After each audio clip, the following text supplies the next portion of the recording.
그 여자가 BMW 가문의 막내딸이라고요? 나는 그냥 평범한 영업사원이었습니다. 외국에서 우연히 만난 그 사람과 사랑에 빠졌고 진심 하나로 그녀를 대했습니다. 그런데 어느 날 본사에서 연락이 왔습니다. 그분, 저희 CEO 막내딸입니다. 구독과 좋아요는 영상 제작에 아주 큰 힘이 됩니다. 33이 되던 해 저는 여전히 서울 강남의 BMW 전시장에서 영업사원으로 일하고 있었습니다. 매장 유리창 너머로 쏟아지는 오후 햇살 속에서 고객들의 발걸음 소리를 듣는 것이 일상이었습니다. 저는 김정훈이라는 이름표를 달고 매일 같은 자리에서 차를 팔았습니다. 실적은 나쁘지 않았지만 특별하지도 않았습니다. 동료들은 저를 두고 무난한 정훈이라고 불렀습니다. 그러나 저만의 철학이 있었습니다. 자동차를 파는 게 아니라 사람을 이해한다는 생각이었습니다. 고객이 원하는 것은 단순한 내 바퀴가 아니라 그들의 삶에 맞는 동반자라고 믿었습니다. 매장에 들어서는 모든 분들의 눈빛을 읽으려 노력했고 그들의 이야기에 귀 기울였습니다. 고급차를 사는 분들도 결국은 누군가에게 인정받고 싶은 마음, 안전하게 가족을 지키고 싶은 마음, 혹은 자신만의 작은 성취감을 느끼고 싶은 마음이 있으리라 생각했습니다. 정훈 씨는 참 진심이 느껴져요. 라는 말을 종종 들었습니다. 그 말이 제게는 최고의 칭찬이었습니다. 하지만 그해 초여름, 갑자기 가슴 한 구석이 텅 비어 있는 듯한 느낌이 들었습니다. 매일 같은 넥타이를 매고 같은 미소를 지으며 같은 설명을 반복하는 나날이 문득 지루하게 느껴졌습니다. 그때 우연히 회사 휴가 제도가 바뀌었고 저는 10일간의 휴가를 받게 되었습니다. 처음에는 무엇을 해야 할지 몰랐습니다. 늘 바쁘다는 핑계로 미뤄두었던 여행이 떠올랐습니다. 오랫동안 동경해왔던 스페인이 마음속에서 속삭였습니다. 가족이나 친구들과 함께가 아닌 혼자만의 여행을 계획했습니다. 33세 나이에 처음으로 떠나는 혼자만의 해외여행이었습니다. 바르셀로나에 도착한 첫날, 저는 시차 적응도 제대로 되지 않은 채 도시를 걸었습니다. 골목마다 숨겨진 작은 카페들, 화려한 가우디의 건축물들, 그리고 여유롭게 거리를 걷는 사람들의 표정이 모두 새롭게 다가왔습니다. 오후에 햇살이 기울어갈 무렵, 작은 광장 근처의 카페에 들어갔습니다. 카페는 생각보다 붐비고 있었습니다. 직원이 저를 안내한 자리는 이미 한 여성이 앉아있는 테이블이었습니다. 혼자 앉아 책을 읽고 있던 그녀는 고개를 들어 미소 지었습니다. 테이블을 함께 써도 괜찮겠냐는 직원의 물음에 그녀는 쾌활하게 고개를 끄덕였습니다. 합석하며 어색한 미소를 지었습니다. 그녀는 단정한 금발 머리에 청량한 인상을 가진 서양 여성이었습니다. 나이는 30 초반으로 보였습니다. 테이블 위에는 책과 함께 자동차 열쇠가 놓여 있었는데 무심코 본 그 열쇠의 로고가 눈에 익었습니다. BMW 차키였습니다. 한국에서 왔어요. 그녀의 질문에 답하며 저는 짧은 영어로 대화를 이어갔습니다. 유창하지는 않았지만 마음을 전하기에는 충분했습니다. 그녀의 눈빛은 맑고 지적이었습니다. 웃을 때마다 눈가에 잡히는 주름이 참 예뻤습니다. 그녀는 독일에서 왔다고 했습니다. 직업이나 이름 같은 구체적인 정보는 나누지 않았습니다. 그저 여행자로서 만난 두 사람이었습니다. 대화는 생각보다 자연스럽게 이어졌습니다. 그녀는 스페인의 작은 도시들에 대해 이야기했고 저는 한국의 계절과 음식에 대해 설명했습니다. 서툰 영어였지만 그녀는 진지하게 들어주었고 종종 고개를 끄덕이며 웃었습니다. 이상하게도 처음 만난 사이인데 편안함을 느꼈습니다. 커피를 마시던 그녀가 문득 물었습니다. 한국에서는 무슨 일을 하는지. 자동차 판매사원이라고 대답하자 그녀의 눈이 반짝였습니다. 어떤 브랜드냐는 질문에 BMW라고 했더니 그녀는 테이블 위의 차키를 가리키며 웃었습니다. 우연의 일치였습니다. 그 순간 묘한 연결감이 느껴졌습니다. 대화는 자연스럽게 늘어졌고 카페의 조명이 하나둘 켜지기 시작했습니다. 그녀가 일어나며 저녁 산책을 제안했습니다. 저는 망설임 없이 따라 나섰습니다. 바르셀로나의 황혼은 부드러운 오렌지색으로 도시를 물들이고 있었습니다. 좁은 골목길을 걸으며 우리는 더 많은 이야기를 나누었습니다. 그녀는 차분하면서도 찬 에너지가 있었습니다. 말을 할 때면 손짓이 자연스럽게 따라왔고 웃음소리는 맑고 경쾌했습니다.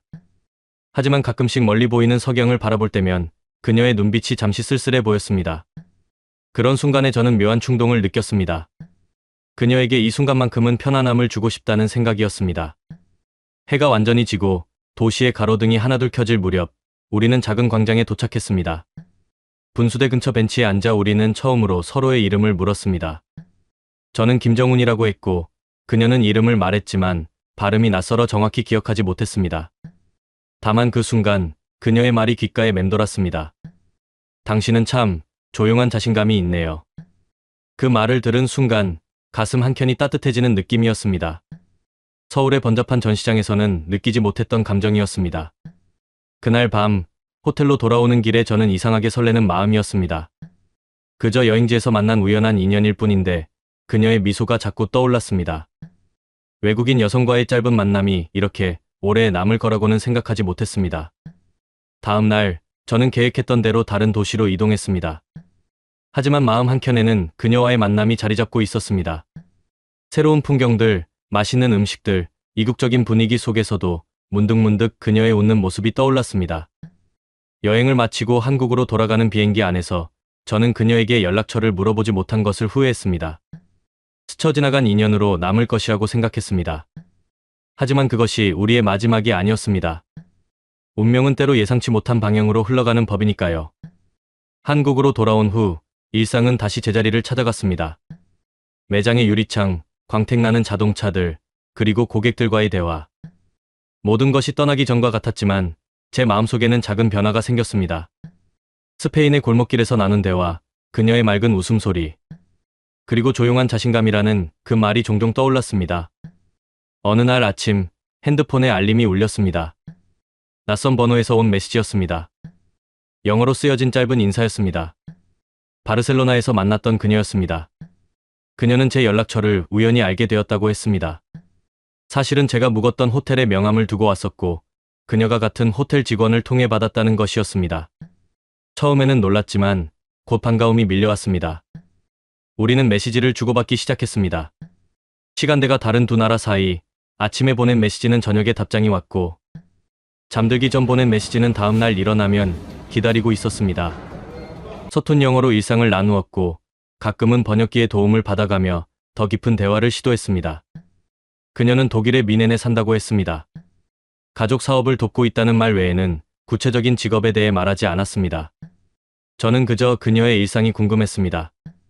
그녀가 즐겨 마시는 커피, 그녀가 읽는 책, 그녀가 산책하는 공원에 대한 이야기들이 소중했습니다.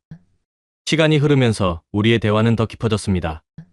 그녀는 독일에서의 생활이 때론 답답하게 느껴진다고 했습니다. 가족의 기대와 책임감 사이에서 진짜 자신을 잃어가는 기분이라고 했습니다. 저는 서울에서의 반복되는 일상과 가끔 느끼는 공허함에 대해 이야기했습니다.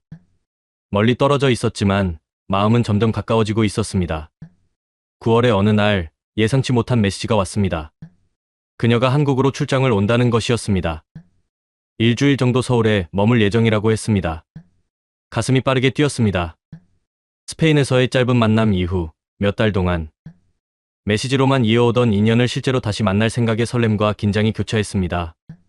인천공항에서 그녀를 기다리는 시간은 길게 느껴졌습니다. 도착 게이트 앞에서 초조하게 서성이다가 마침내 그녀를 발견했습니다. 여행 가방을 끌고 나오는 그녀는 스페인에서 만났을 때보다 더 세련되어 보였습니다. 단정한 정장 차림이었고 긴 금발은 단정하게 묶여 있었습니다. 그녀가 저를 발견하고 환하게 웃었을 때 모든 긴장이 풀렸습니다. 정훈 씨, 다시 만나서 반가워요. 서툰 한국어로 인사하는 그녀를 보며 웃음이 나왔습니다. 그녀는 메시지를 주고받는 동안 조금씩 한국어를 배우고 있었다고 했습니다. 그 작은 노력이 가슴 깊이 와닿았습니다. 서울의 가을은 선선했습니다. 저는 회사에 휴가를 내고 그녀에게 서울의 곳곳을 보여주었습니다. 번화가의 화려함보다는 조용한 골목길과 한강공원, 그리고 오래된 찻집들을 좋아하는 그녀의 취향이 마음에 들었습니다. 스페인에서보다 더 많은 대화를 나누었고 서로에 대해 더 깊이 알아갔습니다.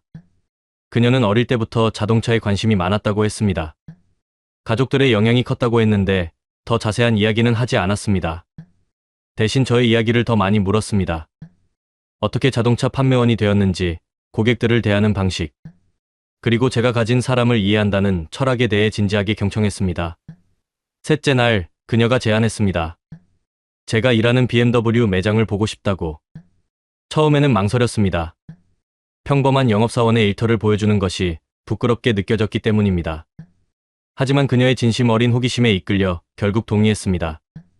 매장에 그녀와 함께 들어섰을 때 동료들의 반응이 의외였습니다. 처음에는 평소와 다름없이 인사했지만 그녀를 자세히 보더니 갑자기 태도가 달라졌습니다. 특히 매장 매니저는 평소보다 훨씬 공손하게 대했습니다. 그녀를 어디선가 본 적이 있는 것처럼 보였습니다. 그녀는 매장 구석구석을 관심 있게 살펴보았습니다. 전시된 차량들 앞에서 오래 머물며 세세한 부분까지 살폈고 제가 평소 고객들에게 설명하는 방식을 보여달라고 했습니다. 저는 자연스럽게 평소처럼 차량의 특징과 장점을 설명했습니다. 그녀는 진지하게 들었고 때로는 날카로운 질문을 던졌습니다. 정훈 씨는 정말 차를 판매하는 게 아니라 사람을 이해하고 있군요. 그녀의 말에 가슴이 따뜻해졌습니다. 그것은 제가 항상 믿어왔던 가치였지만 누군가에게 그렇게 인정받는 것은 처음이었습니다. 매장을 나온 후 동료들의 문자가 쏟아졌습니다. 그녀가 누구냐는 질문이었습니다. 저는 그저 외국에서 온 친구라고만 답했습니다. 사실 저도 그녀에 대해 아는 것이 많지 않았으니까요. 그녀의 직업, 그녀의 배경, 그런 것들보다 그녀의 웃음과 생각, 그리고 마음이 더 중요하게 느껴졌습니다. 일주일은 빠르게 지나갔습니다. 마지막 날, 저는 그녀를 다시 공항으로 데려다 주었습니다. 이별의 순간, 그녀는 봉투 하나를 건네주었습니다. 비행기에 탑승한 후에 열어보라고 했습니다. 그녀의 손을 잡았을 때 다시 만날 수 있을지 묻고 싶었지만 말이 나오지 않았습니다. 그녀는 마지막으로 환하게 웃어주었고 게이트로 사라졌습니다. 비행기가 이륙한 시간이 지났을 무렵 주차장에 앉아 봉투를 열었습니다. 안에는 독일어로 된 명함과 편지가 들어 있었습니다. 명함에는 BMW 본사 주소와 함께 그녀의 이름이 적혀 있었습니다. 그리고 그 아래에는 직책이 쓰여 있었습니다. 독일어를 읽을 수 없었지만 로고와 이름만으로도 충분했습니다. 그녀는 단순한 직원이 아니었습니다. 그녀는 BMW 가문의 일원이었습니다. 막내딸이었습니다. 편지에는 독일 미넨으로의 초청장이 들어 있었습니다. 그녀는 저를 본사로 초대했습니다. 그 순간 많은 것들이 이해되었습니다. 동료들의 반응, 매장에서의 그녀의 전문적인 질문들, 그리고 그녀가 자신의 배경에 대해 말하지 않았던 이유. 하지만 저는 미소 지었습니다. 그녀의 지위나 배경은 중요하지 않았습니다. 제게 그녀는 여전히 바르셀로나의 작은 카페에서 만난 눈빛이 맑고 웃음소리가 아름다운 그 여성이었습니다. 그리고 저는 앞으로도 그녀를 그렇게 대하고 싶었습니다. 모든 사람이 그녀의 지위를 보는 세상에서 오직 김정훈만큼은 그녀의 마음을 보고 싶었습니다. 하늘을 바라보며 생각했습니다. 스페인의 우연한 만남이 이렇게 이어질 줄은 몰랐습니다. 그리고 앞으로 우리 사이에 어떤 이야기가 펼쳐질지 그것 또한 알 수 없었습니다. 다만 한 가지 확신할 수 있었습니다. 제 마음속에 새로운 여행이 시작되었다는 것을. 그 여행의 끝에 무엇이 기다리고 있든 지금 이 순간의 설렘만으로도 충분했습니다. 그날 밤 저는 잠을 이루지 못했습니다. 손에 쥐고 있는 초청장을 바라보며 마음이 복잡했습니다. 창밖으로 서울의 밤 풍경이 펼쳐져 있었지만 제 머릿속은 멀리 독일 미넨을 그리고 있었습니다. 그녀가 BMW 가문의 일원이라는 사실이 아직도 믿기지 않았습니다. 평범한 영업사원인 제가 그런 분과 인연을 맺게 될 줄은 상상도 못했습니다. 초청장을 다시 한번 들여다보았습니다. 정교한 종이에 새겨진 글자들, BMW 본사의 주소, 그리고 그녀의 서명. 그것은 단순한 종이 한 장이 아니라 새로운 세계로 향하는 문이었습니다. 하지만 그 문을 열 용기가 있을지 확신할 수 없었습니다. 자정을 넘어서까지 저는 소파에 앉아 생각에 잠겼습니다. 제 인생은 평범했습니다. 대학을 졸업하고 취업 전선에 뛰어들어 BMW 매장에서 일하게 된 것도 특별한 이력이나 연줄 때문이 아니었습니다. 그저 자동차를 좋아했고 사람들과 이야기하는 것을 즐겼기 때문이었습니다. 영어도 유창하지 않았고 화려한 스펙도 없었습니다. 그런 제가 세계적인 자동차 기업의 본사에 가서 무엇을 할 수 있을지 의문이었습니다. 다음 날 아침 피곤한 눈을 비비며 출근했습니다. 매장은 평소와 다름없이 조용했습니다. 창문을 닫고 전시된 차량들을 정리하고 고객들을 맞을 준비를 했습니다. 일상적인 풍경이었지만 오늘따라 모든 것이 다르게 느껴졌습니다. 마치 이곳이 더 이상 제 자리가 아닌 것처럼 곧 떠나야 할 곳처럼 말입니다. 점심시간 제 핸드폰으로 한 통의 이메일이 도착했습니다. BMW 본사 인사팀에서 보낸 메시지였습니다. 그들은 저에게 화상 인터뷰를 제안했습니다. 글로벌 고객 경험 담당 부서에서 관심을 보이고 있다는 내용이었습니다. 이메일을 읽는 순간 가슴이 빠르게 뛰었습니다. 이것이 현실인지 확신할 수 없었습니다. 퇴근 후 집으로 돌아와 노트북을 켰습니다. BMW 본사와 글로벌 고객 경험 부서에 대해 검색했습니다. 그곳은 제가 상상했던 것보다 훨씬 거대하고 체계적인 조직이었습니다. 세계 각국의 전문가들이 모여 BMW의 미래를 설계하는 곳이었습니다. 그런 곳에서 저 같은 평범한 영업사원이 무슨 역할을 할 수 있을지 의문이었습니다. 잠시 그녀를 떠올렸습니다. 그녀가 한국에 있는 동안 보여줬던 모습, 매장을 둘러보며 진지하게 질문했던 순간들, 그리고 제 설명을 경청하던 눈빛. 그녀는 처음부터 저를 평가하고 있었던 것일까요? 아니면 정말로 제 이야기에 관심이 있었던 것일까요? 갑자기 모든 게 의심스러웠습니다. 하지만 곧 마음을 다잡았습니다. 그녀의 눈빛에는 진심이 있었습니다. 그것만큼은 확신할 수 있었습니다. 그녀가 본 것은 제 실적이나 스펙이 아니라 사람을 대하는 제 진심이었습니다. 그리고 그것이야말로 제가 가진 유일한 강점이었으니까요. 화상 인터뷰 날짜가 다가왔습니다. 저는 최선을 다해 준비했지만 여전히 긴장이 가시지 않았습니다. 약속된 시간에 화면 속으로 3명의 외국인이 나타났습니다. 본사 인사팀 책임자와 글로벌 고객 경험 부서의 관리자들이었습니다. 그들은 친절했지만 질문은 날카로웠습니다. 그들은 제가 고객을 대하는 방식, 판매 철학, 그리고 BMW 브랜드에 대한 이해도를 물었습니다. 저는 있는 그대로 답했습니다. 화려한 말이나 전문적인 용어 대신 제가 매일 고객들과 나누는 대화, 그들의 필요를 이해하려는 노력, 그리고 자동차가 단순한 이동수단이 아니라 삶의 동반자라는 제 믿음을 이야기했습니다. 인터뷰가 끝나고 이틀 후 놀라운 제안을 받았습니다. 본사에서는 저에게 2가지 선택지를 주었습니다. 독일 본사로 와서 글로벌 고객 경험팀에서 일하거나 한국 지점에 남아 지점, 현장형 교류직이라는 새로운 직책을 맡는 것이었습니다. 그것은 본사와 현장을 잇는 역할로 고객의 목소리를 직접 전달하고 본사의 전략을 현장에 적용하는 일이었습니다. 결정을 내리기 전 저는 그녀에게 연락했습니다. 그녀는 제 고민을 진지하게 들어주었습니다. 그리고 놀랍게도 그녀는 제가 한국에 남기를 바란다고 했습니다. 본사에서는 많은 전문가들이 있지만 현장에서 진심으로 고객을 대하는 사람은 드물다는 것이었습니다. 그녀의 말은 제 마음을 움직였습니다. 깊은 생각 끝에 저는 한국에 남기로 결정했습니다. 제가 시작한 곳에서 제 방식대로 일하고 싶었습니다. 화려한 본사보다는 고객들과 직접 만나는 현장이 저에게는 더 맞는 곳이었습니다. 그리고 무엇보다 그곳에는 제가 쌓아온 관계와 경험이 있었습니다. 제 결정을 전달하자 본사에서는 제안을 조금 수정했습니다. 한국 지점의 글로벌 특화용 지원 프로그램을 도입하고 저를 그 프로그램의 핵심 담당자로 임명하겠다는 것이었습니다. 그것은 본사의 자원과 지원을 받으면서도 현장에서 고객과 직접 소통할 수 있는 역할이었습니다. 그렇게 저는 꿈에도 몰랐던 기회를 얻게 되었습니다. 매월 본사와 화상회의를 하고 독일에서 오는 교육팀과 협력하며 때로는 다른 아시아 지점들을 방문하는 일까지 맡게 되었습니다. 제 일상은 바빠졌지만 그 바쁨 속에서 새로운 보람을 찾았습니다. 그리고 마침내 공식적으로 알게 되었습니다. 그녀가 BMW 가문의 막내딸이라는 사실을. 그녀의 가족은 3대에 걸쳐 BMW를 이끌어왔고 그녀 역시 경영에 참여하고 있었습니다. 처음에는 그 사실이 압도적으로 느껴졌습니다. 세계적인 기업의 오너 가문과 평범한 영업사원, 그 간극이 너무 커 보였습니다. 하지만 그녀는 여전히 바르셀로나에서 만났던 그 여성이었습니다. 조용하지만 따뜻한 미소, 깊은 대화, 그리고 가끔 보이는 외로움. 그녀의 지위나 배경은 우리의 관계를 변화시키지 않았습니다. 오히려 우리는 서로의 세계를 이해하며 더 가까워졌습니다. 한국에서의 제 역할이 확정된 후 그녀는 다시 한국을 방문했습니다. 이번에는 공식적인 출장이 아니라 저를 만나기 위한 여행이었습니다. 우리는 한강을 따라 걸으며 미래에 대해 이야기했습니다. 그녀는 BMW의 미래와 자신의 역할에 대해, 저는 한국 시장과 고객들의 변화에 대해 말했습니다. 업무 이야기는 자연스럽게 우리의 개인적인 꿈과 희망으로 이어졌습니다. 그날 밤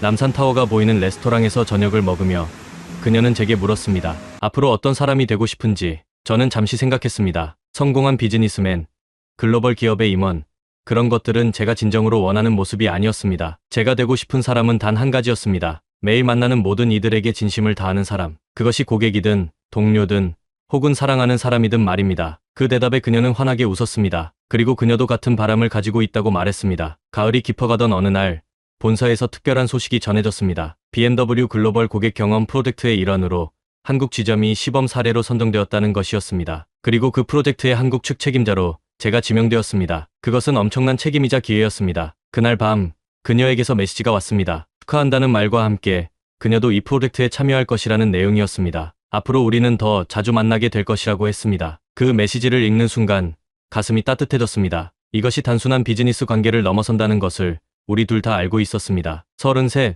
평범한 영업사원으로 살아온 제 인생에 새로운 장이 열리고 있었습니다. 그것은 화려한 성공이나 갑작스러운 도약이 아니었습니다. 오히려 제가 항상 믿어왔던 가치, 사람을 진심으로 대하는 그 마음이 인정받는 과정이었습니다. 그리고 그 과정에서 만난 특별한 인연, 그것이야말로 가장 큰 선물이었습니다. 시간은 빠르게 흘러갔습니다. 글로벌 고객 경험 프로젝트가 시작되고 매장은 조금씩 변화했습니다. 새로운 시스템이 도입되었고 직원 교육 방식도 달라졌습니다. 무엇보다 달라진 것은 분위기였습니다. 단순히 자동차를 판매하는 곳이 아니라 고객의 꿈과 필요를 이해하는 공간으로 변모해갔습니다. 제 역할도 확장되었습니다. 영업은 물론 직원 교육과 고객 관리 시스템 개발에도 참여했습니다. 때로는 다른 지점을 방문해 경험을 나누기도 했습니다. 바쁜 나날이었지만 그 속에서 새로운 보람을 찾았습니다. 그리고 이 모든 변화의 중심에는 그녀가 있었습니다. 그녀는 한국과 독일을 오가며 프로젝트를 이끌었습니다. 공식적인 자리에서는 전문가로서 의견을 나누었고 그 외 시간에는 서울의 구석구석을 함께 걸었습니다. 우리의 관계는 일과 개인적인 친분 사이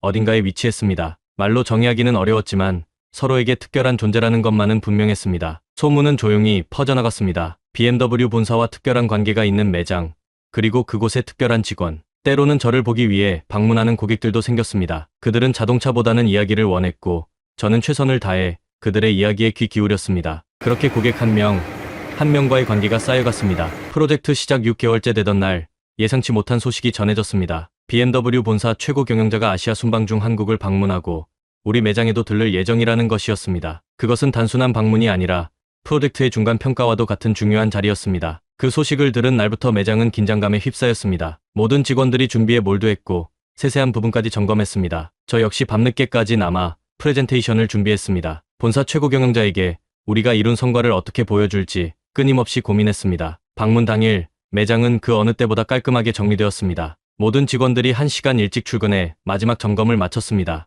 오전 시간은 평소처럼 고객들을 맞이했지만 모두의 마음은 오후로 향해 있었습니다. 마침내 그 순간이 왔습니다. 검은색 차량 세대가 매장 앞에 도착했고 한 무리의 사람들이 내렸습니다. 그 중심에는 BMW 최고 경영자가 있었습니다. 그는 60을 넘긴 나이에도 당당한 체격과 카리스마를 지닌 사람이었습니다. 그리고 그의 옆에는 그녀가 있었습니다. 매장 안으로 들어선 최고 경영자는 직원들과 일일이 인사를 나누었습니다. 그리고 마침내 제 앞에 섰을 때 그는 예상치 못한 말을 했습니다. 우리 딸이 믿은 사람을 나도 믿습니다. 그 말을 듣는 순간 가슴이 떨렸습니다. 그는 단순한 비즈니스 파트너가 아니라 그녀의 아버지로서 저를 바라보고 있었습니다. 그 시선 안에는 신뢰와 함께 조심스러운 평가도 담겨 있었습니다. 이어진 회의에서 저는 우리 매장의 변화와 성과에 대해 발표했습니다. 숫자와 그래프로 표현된 실적도 중요했지만 저는 고객들의 이야기에 더 집중했습니다. 그들이 매장에서 느낀 경험, 그들의 피드백, 그리고 그것이 우리에게 어떤 변화를 가져왔는지를 진솔하게 전달했습니다. 발표가 끝난 후 최고 경영자는 만족스러운 표정으로 고개를 끄덕였습니다. 그는 이런 프로젝트가 다른 지점들에도 확대될 것이라고 말했습니다. 그리고 놀랍게도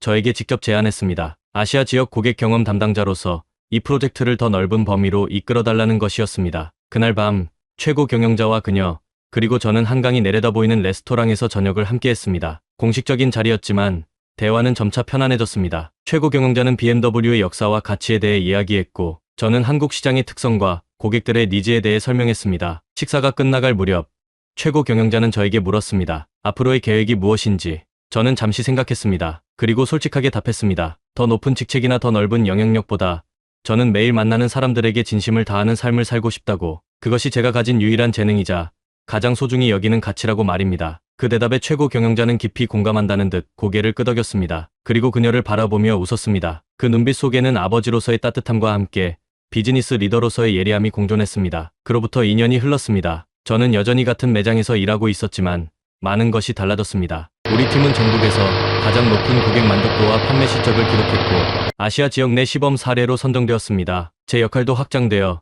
이제는 지점장으로서 팀을 이끌게 되었습니다. 업계 최연소 지점장이라는 타이틀이 따라왔지만 저에게 중요한 것은 그런 이름표가 아니라 매일의 작은 성취였습니다. 그녀는 여전히 한국과 독일을 오가며 바쁜 나날을 보내고 있었습니다. 때로는 몇 주간 연락이 뜸해질 때도 있었지만 우리의 관계는 거리와 시간을 초월해 깊어졌습니다. 그녀가 한국에 올 때면 우리는 익숙한 장소들을 함께 걸었습니다. 한강공원, 남산의 좁은 산책로, 그리고 그녀가 좋아하는 작은 찻집들. 그곳에서 우리는 업무가 아닌 우리 자신에 대해 이야기했습니다. 겨울이 시작되던 어느 날 매장 문을 잠그고 퇴근하려는 순간이었습니다. 바람이 차갑게 불어오는 밤이었지만 가슴은 따뜻했습니다. 오늘도 많은 고객들과 진심 어린 대화를 나누었고 그들의 이야기 속에서 새로운 인사이트를 얻었습니다. 이제는 단순히 자동차를 판매하는 것이 아니라 사람들의 삶과 꿈을 이해하는 일이 되었습니다. 문을 나서는 순간 익숙한 그림자가 보였습니다. 매장 앞 가로등 아래 그녀가 서 있었습니다. 예고 없는 방문이었습니다. 그녀는 방금 비행기에서 내렸다고 했습니다. 오랜만에 휴가를 한국에서 보내기로 했다고 했습니다. 우리는 천천히 걸었습니다. 밤거리는 조용했고 가끔 지나가는 차량들의 불빛만이 우리를 비추었습니다. 대화는 필요하지 않았습니다. 서로의 존재만으로도 충분했습니다. 어느 순간 그녀가 제 손을 잡았습니다. 따뜻했습니다. 그녀의 집이 아닌 제 집으로 향했습니다. 평범한 아파트였지만 그녀에게는 특별한 공간이었습니다. 소박하지만 따뜻한 제 일상이 담긴 곳이라고 했습니다. 저는 차를 내렸고 그녀는 창가에 앉아 서울의 밤 풍경을 바라보았습니다. 함께 살아요. 그녀의 제안은 단순했지만 그 속에 담긴 의미는 깊었습니다. 그것은 결혼이나 약속 같은 형식적인 것을 넘어선 삶을 함께하자는 초대였습니다. 독일과 한국 두 나라를 오가며 서로의 세계를 이해하고 함께 성장해 가자는 제안이었습니다. 저는 망설임 없이 고개를 끄덕였습니다. 그리고 그날 밤 우리는 미래에 대한 꿈을 나누었습니다. 그것은 화려하거나 대단한 계획이 아니었습니다. 그저 매일 아침 함께 일어나 커피를 마시고 각자의 일터로 향하고 저녁에 다시 만나 하루를 나누는 소박한 일상이었습니다. 하지만 그 소박함 속에 진정한 행복이 있다고 믿었습니다. 다음 날 아침 저는 평소와 같이 매장으로 출근했고 그녀는 BMW 코리아 본사로 향했습니다. 서로 다른 곳에서 서로 다른 일을 하지만 우리는 같은 방향을 바라보고 있었습니다. 그것은 단순히 비즈니스의 성공이나 개인의 성취가 아니라 매일 만나는 모든 이들에게 진심을 다하는 삶이었습니다. 저는 CEO의 사위가 된 것도 대단한 성공을 이룬 영업사원이 된 것도 아닙니다. 그저 자신의 자리에서 최선을 다하다 만난 인연을 소중히 여기는 평범한 사람일 뿐입니다. 그리고 그 인연과 함께 새로운 삶을 시작한 남자가 되었을 뿐입니다. 저녁이 되면 우리는 다시 손을 잡고 집으로 돌아갑니다. 그곳에서 나누는 소소한 대화와 따뜻한 시간, 그것이 제가 꿈꾸던 행복입니다. 화려한 성공이나 사회적 인정보다 진심으로 서로를 이해하는 두 사람의 조용한 동행. 이제 우리의 진짜 이야기는 시작되었습니다.